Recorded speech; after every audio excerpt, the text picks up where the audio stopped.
وہ چاہیں گے کہ ہم حوض کوثر کا پانی پئیں اور ملائکہ ان کو پیچھے کر دیں گے، تو میں ان سے کہوں گا فاقول یا ربی یا رب اصحابی فیقول انک لا علم لک بما احدثوا بعدک۔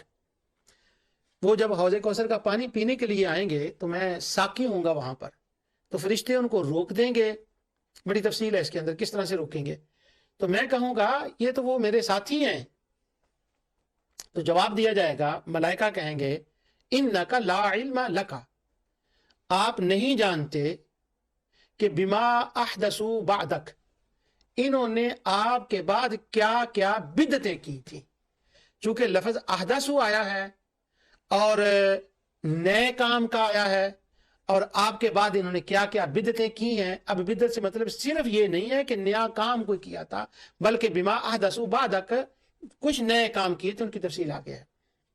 اس لیے آپ کے حوض کوثر سے یہ پانی نہیں پی سکتے۔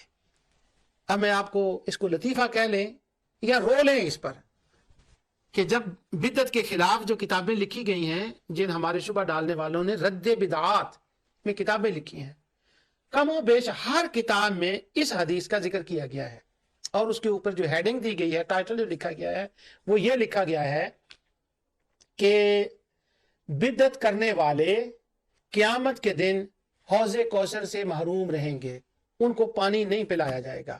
اور اس کے بعد یہ حدیث کا ٹکڑا کہ نبی کریم صلی اللہ علیہ وسلم کے پاس جب آئیں گے تو فرشتے کہیں گے انکا فیقول انکا لا علم لکا بما احدثوا، حضور کو کہا جائے گا کہ آپ نہیں جانتے کہ آپ کے بعد انہوں نے کیا کیا بدعتیں کی۔ اب میں آپ کو دور کیوں جاتے ہیں، کتاب میرے پاس پڑی ہوئی ہے، اگلے پروگرام میں میں بتاؤں گا۔ اس کتاب کا نام ہے راہ سنت، مولانا سرفراز خان صفدر صاحب نے اپنے نظام میں یہ بدعت کے رد میں لکھی ہے۔ تو یہ حدیث انہوں نے کوٹ کی ہے ابتدا میں صفحہ 76 پر۔ اس کے بعد انہوں نے کچھ اور رد بدعت کی حدیث ذکر کی ہیں۔ اب وہ ذکر کرنے کے بعد یہ حدیث وہ لائے ہیں اور کہتے ہیں کہ بدعتیوں کو پانی نہیں ملے گا حوض کوثر کا۔ یہ حدیثیں لا کر آگے پھر انہوں نے بدعت جو ہے اس کو ڈیفائن کیا ہے کہ وہ کون لوگ ہیں جن کو پانی نہیں ملے گا۔ تو تقریباً 150 صفحہ پھر انہوں نے اس کے اوپر لکھا ہے کہ وہ کون لوگ ہیں کہ جن کو پانی نہیں ملے گا۔ اب اس کی تفصیل انہوں نے یہاں کیا لکھی ہے، صرف یہ نہیں، یہ تو میرے پاس پڑی ہوئی تھی تو اس لیے میں نے اس کا نام لے دیا۔ جتنی بدعت کے اوپر کتابیں لکھی ہیں ان کو پھر وہ یہی اس کا سٹائل ہوتا ہے۔ اب یہ دیکھیں حدیث، یہ پانی پینے کے لیے آئیں گے، فرشتے لے جائیں گے، حضور کہیں گے لائیں، وہ کہیں گے آپ کو نہیں پتا انہوں نے آپ کے بعد کیا کیا بدعتیں کی۔ اب اگلی عبارت اس حدیث کے اندر ہے، اس کی ضمت نہیں۔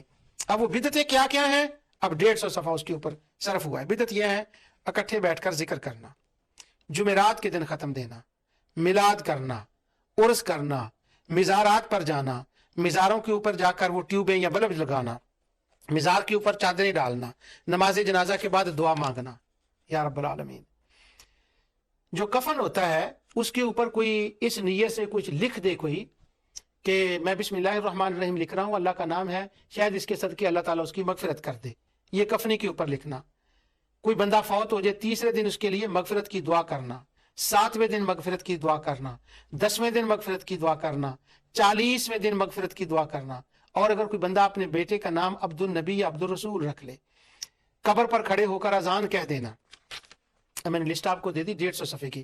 اب یہ چیزیں جائز ہیں کہ نہیں وہ تو میں بعد میں بتاؤں گا، لیکن یہاں انہوں نے جو غضب کیا ہے، کمال کیا ہے اپنے خیال میں اور اپنے حوالیوں کے خیال میں، وہ یہ ہے کہ انہوں نے یہ ثابت کر دیا اس کتاب کے اندر کہ قیامت کے دن نہیں حوض کوثر ملے گا ان لوگوں کو جو یہ کام کرتے ہیں۔ اب چونکہ میں اس کے قریب آ رہا ہوں کہ ان باتوں پر میں نے گفتگو کرنی، اس لیے میں ذرا کھل کر اب ان کا تذکرہ کر رہا ہوں۔ پیچھے میں نے ان چیزوں کا تذکرہ نہیں کیا کہ وہ بدعت کن کن باتوں کو کہتے ہیں، میں کہتا تھا وہ اشارے کرتا رہا ہوں، لیکن اب چونکہ چند پروگراموں کے بعد اس پر انشاءاللہ پوری مفصل بات سنی، اس لیے میں اب اس طریقے سے اس کا اسٹائل سے گفتگو کر رہا ہوں۔ حوض کوثر نہیں ملے گا، کیوں؟ بما احدثوا بعدک، انہوں نے آپ کے بعد بدعتیں کی۔ اب آگے کیا لفظ ہیں، بڑے دھیان سے سنیں اگلے لفظ حدیث کے اسی لائن میں، اسی صفحے پر، اسی مقام پر وہ بدعتیں تھی کیا جو انہوں نے کی ہیں۔ تو وہ فرشتے کہیں گے انہم مرتدوا علی ادبارہم القہقرا، یہ وہ لوگ ہیں کہ جو آپ کے بعد انہوں نے بدعت کیا کی تھی کہ یہ مرتد ہو گئے تھے. انہم مرتدو ارتدو علی ادبارہم القہقرا. اس کا مطلب یہ ہے کہ انہوں نے کیا کیا؟ پہلے انہوں نے اللہ کی وحدانیت کو مانا، آپ کی رسالت کو مانا، آخرت کو مانا، اور اپنے آباء و اجداد کے زمانے میں یہ لوگ اللہ تعالیٰ کی وحدانیت کو بھی نہیں مانتے تھے، آپ کو رسول بھی نہیں مانتے تھے، اور آخرت کو بھی نہیں مانتے تھے. اب انہوں نے ان چیزوں کا انکار کر دیا، اللہ کی وحدانیت کا انکار کر دیا، آپ کو رسول ماننے سے انکار کر دیا، آخرت کو ماننے سے انکار کر دیا. تو وہ اپنے پچھلے پاؤں پلٹ گئے. جن نظریات پر وہ پہلے تھے نا، انہی نظریات کے اوپر وہ واپس چلے گئے. سبحان اللہ. یہ تھی بدعت ان کی.